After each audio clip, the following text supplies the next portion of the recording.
Is it the next 2008? Is 2008 happening now? Guys, people love to say it's the next 2008. What I'm going to talk to you about in this video is what makes it different than 2008, because I think a lot of people who are saying it's going to be 2008 don't actually understand one of the largest catalysts to why 2008 happened. Now, just to give you guys, if you don't watch my channel, a little of my credentials, because usually when I do videos like this, people are like, she doesn't know what she's talking about. She's a woman, whatever it is, some sort of slam. Okay, I've been in the top 1% of loan originators for over 7 years. I've been in the business for 14 years. I came in during the housing crisis. I was the person as a newbie who answered the phone every single time someone had payment trouble. I started off at Countrywide and then was at Bank of America. So when you want to talk to someone who saw how all these loans exploded, I am that person, because I am the person that walked into the mess that had been created by my predecessors, okay? So I have a lot of experience in what went wrong in 2008. So let's talk about it. Real estate bubble, yep.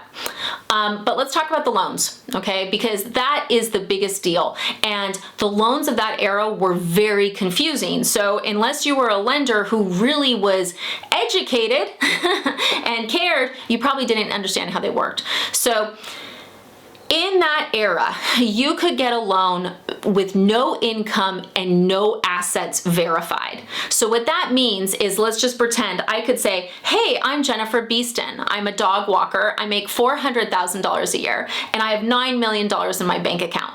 Okay, and you're like, wow, okay, she's a really successful dog walker. No, maybe I make 50K really, but this is what I'm saying on my application, okay? And so people were putting whatever they wanted on the application. It wasn't being verified, okay?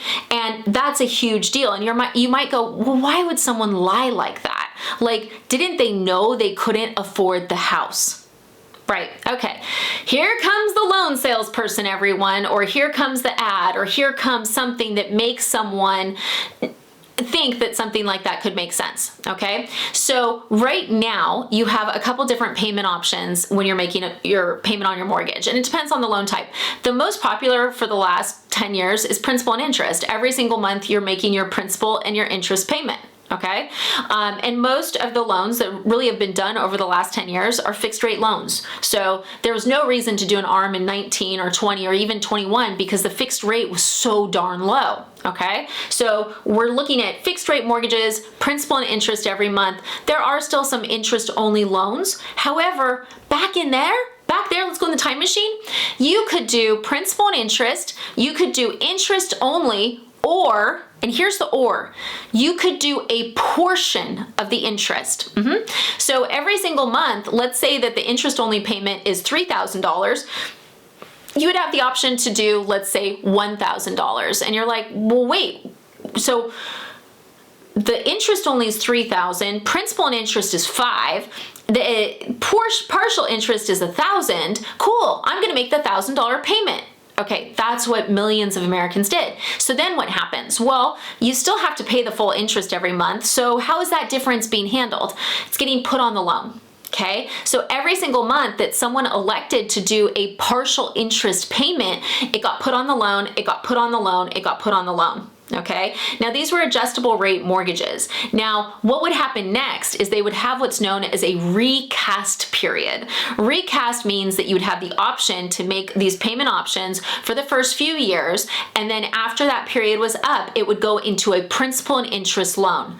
Now, if you could only afford the $1,000, clearly when you have to start paying $5,000, and it would be higher than that, right? Because you've been adding to the loan, adding to the loan, adding to the loan. So that's gonna get recast or recalculated, and that $5,000 is going to be $7,000. Okay, so how the hell are you going to go from paying $1,000 a month to $7,000? You're not. Right? You're not. You can't afford it. You can't afford it. So what the sleazy loan person says is they say, look, just do the $1,000 payment, right? You can afford that. Like you make $2,000 a month. You can do the $1,000 a month payment, and then we'll refinance you, so that we can do it again. Like you'll never have to make that full payment. Oh my God, how fun. Okay, so here's the other thing. Most of these loans had what's known as a prepayment penalty, okay? Now, prepayment penalties are banned on 30-year mortgages, 15-year mortgages now, but these adjustable rate mortgages would have prepayment penalties. So let's say the loan recasts, meaning you're going from that super partial interest payment to full P&I at a higher amount. Let's say that's in 3 years. The prepayment penalty would be 4 years, which means if you refinance before those 4 years, you'd be paying a fat amount of money to the bank. Okay, like in some cases 1%, some cases 2%. So let's say that you had a 2% prepayment penalty and you're like, oh my God, year 3, it's gonna recast, I can't afford this, what am I gonna do? The lender says, okay, we're gonna refinance you, no problem. And the prepayment penalty, yeah, it sucks, but we'll just put it in the loan, don't worry about it. Okay, so now you've added all the interest for the years every month that you didn't pay the full interest. You just added an $8K prepayment penalty and you're about to do the same dance again. Okay, and that's what was going on. This consecutive dance of, oh, I'm only gonna pay partial, I'll refi when it gets bad. Oh, I'm only gonna pay partial, I'll refi when it gets bad. Well, when real estate prices dropped, they couldn't refi. That's the thing. That's what happened. They couldn't refi. They couldn't get out of that recast, and it was that recast they never could have afforded in the beginning. That's why you saw so many loans at the same time go poof, right? Because all of a sudden the fail safe that they had of, oh, we'll just refinance, it died because property values went down. Okay, so let's say, and I don't think this is going to happen because we do have supply and demand issues, but let's play devil's advocate. What would happen now if housing prices went down? Well, so first of all, we don't have that option, that pick a pay option. That's not something I've seen in lending, I mean, since the crash. I haven't seen anything like that at all, brokered or anything. Like, I haven't seen it. So you don't have hundreds of thousands of people in these exploding time bomb loans if you can't refinance it, okay?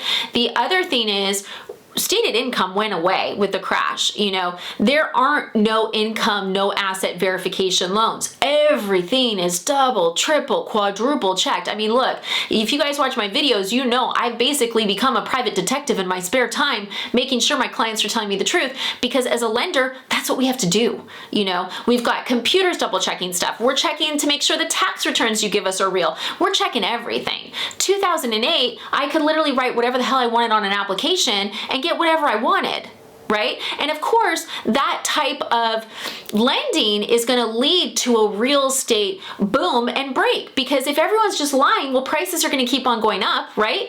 Until they don't, and then no one can refi, and boom. That's not going to happen here because we don't have people who lied about their income, right? Everything's been verified, double, triple checked, whereas in that era, nothing was checked. And we also don't have loans that put you in a really bad position. Whenever you're paying partial interest on anything, I don't care if it's a blender, if you're paying partial interest and they're adding more interest on top, and then you're paying interest on the interest that you didn't pay, it's a recipe for disaster. Those loans don't exist. Okay, so that's my opinion as to why I don't see us having another 2008. I really think one of the largest catalysts for that crash was these incredibly toxic loans that anyone would recognize. I mean, look, as a lender, I never did one, ever. And I'm really proud to say that, because there's no benefit. There's no benefit. Someone choosing to do the lowest payment option, it's like, look, you know, the way it was sold and the way it could make sense was, you know, if your kid ends up in a hospital and you can't do the full payment one month, then do it. But just as with many things with life, people defaulted to the lowest payment so that they could have, you know, the biggest life that they could.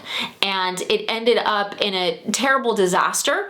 But we don't have loans like that anymore. So that's my opinion on why I don't think it's 2008. It's also why I get super irritated whenever I see someone who's clearly not a lender. They're like, oh, I have real estate data, I can tell. Guys, until you know how that sausage was made that poisoned everyone, you really don't understand how big the difference is. The sausage of loans these days, it's clean, it is triple checked. We've got an EPA person checking our sausage daily to make sure it's clean and it's right and it's not going to kill anyone. It's a very different world than there, where they were just packaging up toxic assets and feeding them down to consumers. So I hope this video has been helpful. If you guys have any questions or comments, please feel free to reach out. Yeah, that's my opinion on it. And I was the person who answered the phone when people were losing their houses at Bank of America and talked to them about what the bank could do and couldn't do, and, you know, learned what their loan officers had talked to them about and what they didn't understand. And the bottom line is, guys, no one understood much. And that's what you got to be really careful about with lending. And I'm thankful now that there's so many lenders coming out in this market that are educating people, because I think it will keep us away from another 2008. Thanks for watching, guys. I hope you have a great day.